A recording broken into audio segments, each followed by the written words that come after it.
وہ حیران ہوا کہ کیفے تو صاف ستھرا تھا تو ناگوار سی بو کہاں سے آ رہی تھی۔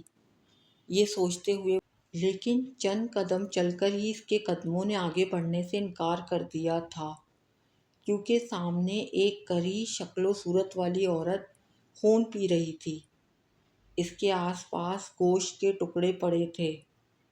بہت دیر کر دی آنے میں تو کب سے تمہارا انتظار کر رہی ہوں راحیل۔ اسے دیکھتے ہوئے وہ اپنی چیختی آواز میں بولنے لگی۔ اس کے بال کالے تھے، اس کا چہرہ آدھا جلا ہوا تھا، آنکھیں سرخ انگارہ اور ناخن لمبے لمبے۔ وہ اپنے ناخن سے گوشت نوچتی اور پھر اسے کھانے لگتی۔ راحیل کو یہ دیکھ کر اکائی آنے لگی۔ تبھی وہ راحیل کی طرف ہاتھ بڑھانے لگی۔ یہ دیکھ کر راحیل نے وقت ضائع کیے بنا باہر کی جانب دوڑ لگا دی۔ بہت دور جا کر اس نے اپنی سانسوں کو بحال کرنے کی کوشش کی۔ جہاں وہ رکا تھا وہ ایک سنسان جگہ تھی۔ 10 بجے کا وقت تھا۔ وہ ایک درخت کی چھاؤں میں سستانے بیٹھ گیا۔ اس کی آنکھیں آنسوؤں سے تر تھیں۔ اس کی جمع پونجی اس کیفے پر لگی تھی۔ خواب جو ٹوٹا تھا تو وہ سارا سرمایہ بھی بیکار ہو گیا تھا۔ وہ سر تھام کر بیٹھ گیا کہ کرے تو کیا کرے۔ اسے آہٹ محسوس ہوئی تو اس نے جھکا سر اٹھا کر دیکھا۔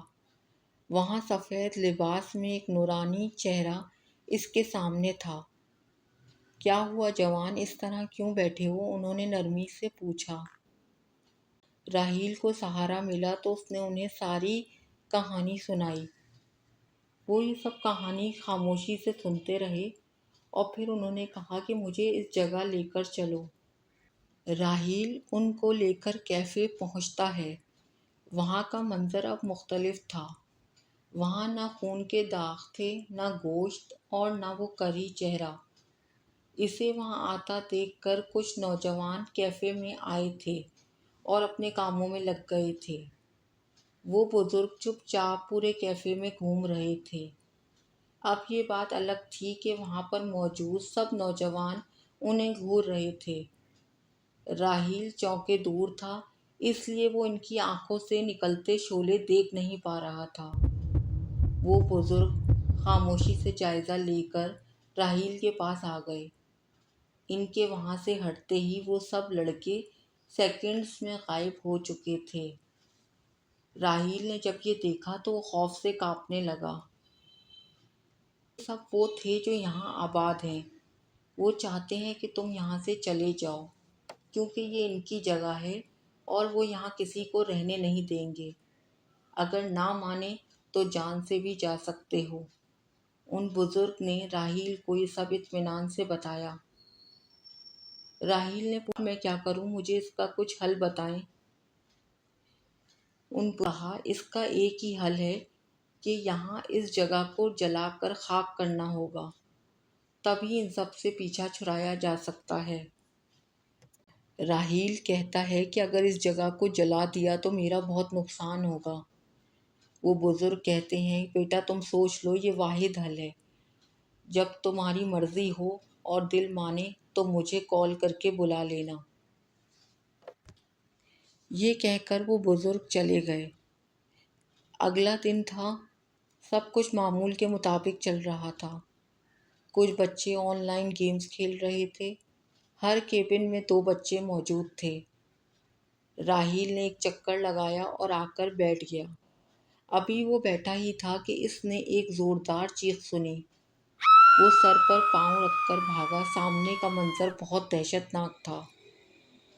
اس کیبن میں موجود دونوں بچوں کی خون میں لت پت وجود موجود تھا اور وہ کری عورت ان کا خون پی رہی تھی۔ وہ عورت تو کسی کو نظر نہیں آ رہی تھی سوائے راحیل کو، لیکن کیفے میں ایک افراتفری کا عالم مچ گیا۔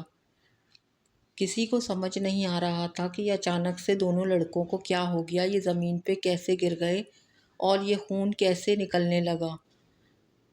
اسے ایک حادثہ ہی سمجھ رہے تھے۔ ایمبولینس کو کال کی گئی اور کچھ دیر میں ہی ایمبولینس وہاں پر آ گئی۔ ان دونوں بچوں کو گاڑی میں بٹھا کر ایمبولینس لے گئی، ہاسپٹل لے گئی۔ لیکن جو منظر راحیل نے دیکھا تھا کہ وہ بدصورت عورت کس طرح ان لڑکوں کا خون پی رہی تھی، وہ منظر راحیل کو بھولنے نہیں دے رہا تھا۔ راحیل کو فوراً ہی ان بزرگ کا خیال آیا اور اس نے ان کا نمبر ڈائل کیا۔ راحیل نے بزرگ سے کہا کہ آپ جہاں کہیں بھی ہیں جلد از جلد پہنچ جائیں۔ وہ بزرگ آدھے گھنٹے میں وہاں پہنچ گئے۔ راحیل نے ان کو ساری بات بتائی اور یہ بھی بولا کہ دولت پیسہ سب اپنی جگہ، لیکن وہ معصوم انسانوں کی زندگی سے نہیں کھیل سکتا۔ بزرگ نے راحیل سے سوال کیا، کیا تمہارا کوئی بھائی ہے؟ نہیں، میں اکیلا ہوں، ماں باپ تو پہلے ہی مجھ سے بچھڑ چکے تھے۔ اچھا ٹھیک ہے، اصل میں مجھے تمہارا بھائی کہنے آیا تھا کہ میں نہ آؤں کیونکہ تم شہر سے دور جا رہے ہو۔ سمجھ گیا، یہ سب ان کی چال ہے۔ میں آج مغرب کے بعد یہاں آؤں گا، تم بھی آ جانا۔ ابھی اس کو تالا لگاؤ اور گھر جاؤ۔ راحیل نے ان بزرگ کی بات پر عمل کیا اور تھوڑی دیر بعد وہ گھر چلا گیا۔ بھوک پیاس تو اس کی اڑ چکی تھی۔ اس نے چائے بنائی اور بیڈ پر بیٹھ گیا۔ اسے 7 بجے کیفے جانا تھا اور ابھی تو 1 بجا تھا۔ راحیل نے ٹی وی آن کیا، تھوڑی دیر نیوز دیکھی اور پھر ٹی وی بند کر کے لیٹ گیا۔ ابھی اسے لیٹے ہوئے چند ہی لمحے گزرے تھے کہ ٹی وی آن ہو گیا۔ وہاں وہی کڑھی صورت والی عورت موجود تھی جو بہت غصے میں تھی۔ وہ بولی، اگر تم نے وہ کیفے بند کیا تو دیکھنا بہت پچھتاؤ گے۔ اپنی جان سے تو جاؤ گے، وہ بڈھا بھی نہ بچے گا۔ راحیل نے سب خاموشی سے سنا۔ اس کے سوا اسے کوئی چارہ نہ تھا۔ جتنا وقت اس نے گزارا تھا اسے گھر میں شور سنائی دیتا رہا۔ کبھی کوئی آ رہا تھا، کبھی دروازہ بند ہوتا، کبھی لائٹیں جلنے لگتی، کبھی گھوپ اندھیرا ہو جاتا، کبھی گرم ہوا چلنے لگتی تو کبھی سرد ہوا۔ راحیل کا سارا وجود تھک کر چور ہو چکا۔ اسے لگتا تھا جیسے اس نے بہت کام کیا ہے۔ 7 بجے کے قریب وہ اٹھا اور تیار ہونے لگا۔ اس کا وجود اتنا لاغر ہو چکا تھا کہ وہ بمشکل ہی شیشے کے سامنے کھڑا ہو پایا۔ پہلی نظر پڑتے ہی اسے جھٹکا لگا۔ سامنے جو چہرہ تھا وہ کسی بوڑھے انسان کا تھا جو تقریباً ہڈیوں کا ڈھانچہ تھا۔ راحیل دہشت سے چیخنے لگا۔ اس کی چیخیں سن کر پھر وہی بدصورت عورت سامنے آ گئی۔ ابھی تو یہ حال ہے، آگے آگے دیکھنا تمہارے ساتھ کیا ہوتا ہے۔ راحیل نے جلدی سے قرآنی آیات کا ورد شروع کیا۔ اب وہاں کوئی نہیں تھا۔ اس کی حالت اب بھی ویسی تھی۔ وہ لڑکھڑاتا گرتا ہوا بائک تک پہنچا اور کیفے کی طرف روانہ ہو گیا۔ یہ سفر اسے صدیوں کا سفر لگنے لگا تھا۔ اس کی بائک بہت آہستہ چل رہی تھی۔ سارا راستہ وہ قرآنی آیات کا ورد کرتا رہا۔ کیفے پہنچا تو دیکھا وہ بزرگ پہلے سے موجود تھے۔ بزرگ راحیل کو دیکھتے ہی سمجھ گئے کہ یہ سب اسی بدصورت عورت نے کیا ہے، لیکن انہوں نے راحیل کو ہمت دلائی کہ اللہ پہ بھروسہ رکھو، سب ٹھیک ہو جائے گا۔ بزرگ نے راحیل کو ایک تیل دیا اور اسے کہا کہ یہ اس عمارت کے اندر اور آس پاس گرانا ہے۔ یہ ایک خاص طرح کا تیل ہے جو انہوں نے بڑی مشکلوں سے تیار کیا تھا۔ ساتھ ہی انہوں نے راحیل کو تعویذ بھی دیا۔ تعویذ راحیل نے کپکپاتے ہاتھوں سے گلے میں پہن لیا۔ پھر دونوں نے پہلے اندر تیل ڈالا اور پھر باہر کی جگہ پر تیل کو ڈالا۔ اس دوران انہیں بہت ڈرایا گیا۔ کبھی کالے کپڑوں میں اڑتی مخلوق نظر آتی، کبھی خون بہتا دکھائی دیتا، کبھی کوئی بدصورت شکل اچانک سے سامنے آ جاتی، لیکن یہ دونوں تلاوت کرتے رہے تو کوئی جانی نقصان نہ ہوا۔ اس طرح باہر بھی چاروں طرف تیل ڈال دیا۔ اب انہوں نے راحیل سے کہا کہ بیٹا وہاں جا کر کھڑے ہو جاؤ، جب تک میں نہ بلاؤں مت آنا۔ راحیل نے سر ہلایا اور بڑی مشکلوں سے اپنے وجود کو گھسیٹ کر باہر لے گیا۔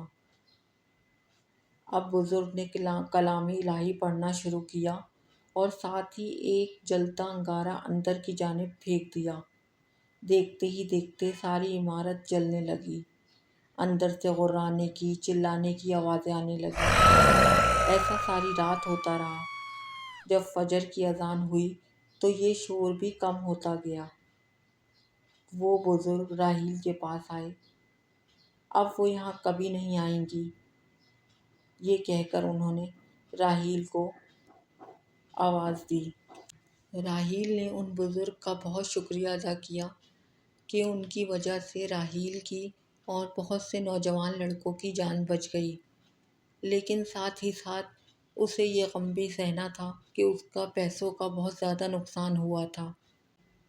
جس محنت اور شوق سے راحیل نے اس انٹرنیٹ کیفے کو خریدا تھا اور اپنی کامیابی پر وہ خوش تھا، آج اس کی کامیابی اس کی آنکھوں کے سامنے جل رہی تھی، لیکن پھر بھی وہ اس بات پر خوش تھا کہ اس نے بہت سے لڑکوں کی جان بچا لی اور اس مخلوق سے سب کو آزاد کرا دیا۔